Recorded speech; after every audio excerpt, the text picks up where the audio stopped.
The next thing we're going to talk about is making the diagnosis of catatonia using what's often called a Lorazepam challenge.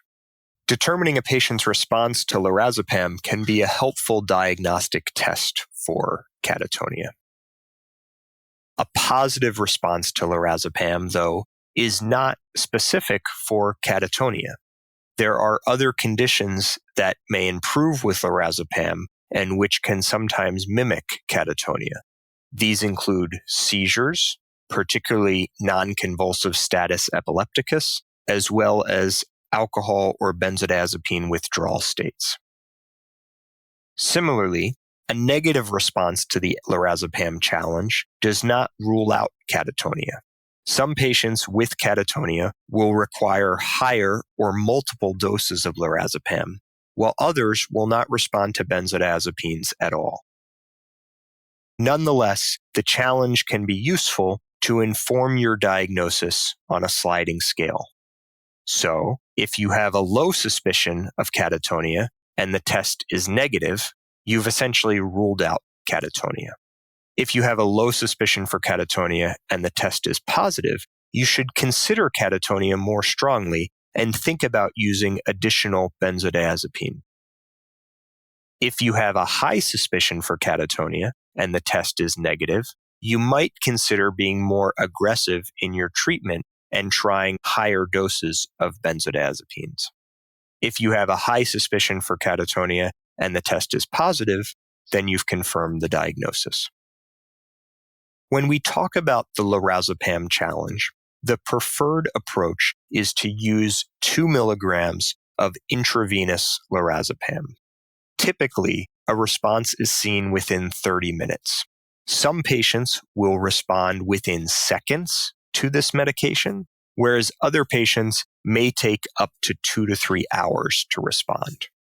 Some responses are fairly dramatic. This has been termed the Lazarus effect, and you may see a patient go from being mute and rigid and immobile to suddenly sitting up in bed and conversing normally. But most responses are more subtle than that. In terms of the specifics of the lorazepam challenge, the intravenous form of lorazepam is greatly preferred over other forms. It's quick-acting, it's easy to administer, and despite having the same half-life as other forms, the effective length of action may actually be longer for intravenous lorazepam. This is also why it has long been the preferred treatment for status epilepticus. If the intravenous form is unavailable, in terms of likelihood to improve catatonia, intramuscular lorazepam is better than sublingual lorazepam, which is better than oral lorazepam. However, we sometimes avoid giving intramuscular lorazepam in patients with catatonia for a couple of reasons.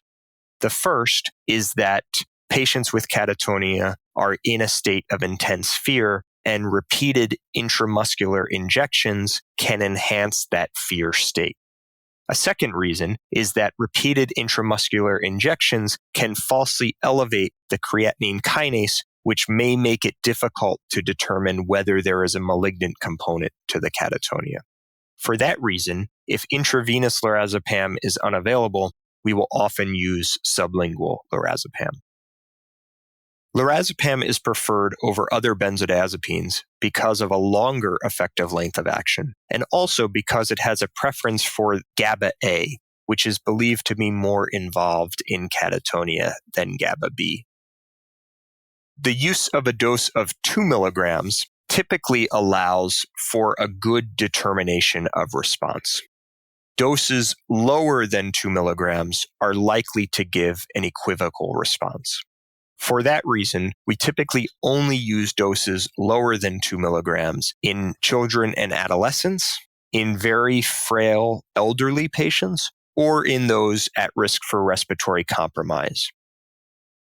It's important to keep in mind that for reasons we don't fully understand, patients with catatonia are less susceptible to the sedative effects of benzodiazepines. meaning that typically 2 milligrams of lorazepam does not sedate somebody with catatonia, even though they might be sedated on that dose were they not to have catatonia.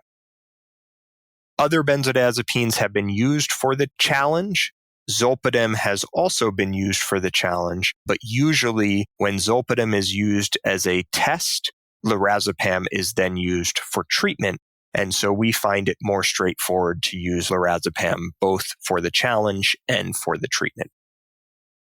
So in summary, a lorazepam challenge of 2 milligrams intravenous lorazepam can be used to determine the likelihood of a catatonia diagnosis and predict response to benzodiazepines. Intravenous lorazepam is preferred over other forms and other benzodiazepines because it has a longer effective length of action and a greater preference for the GABA A receptor.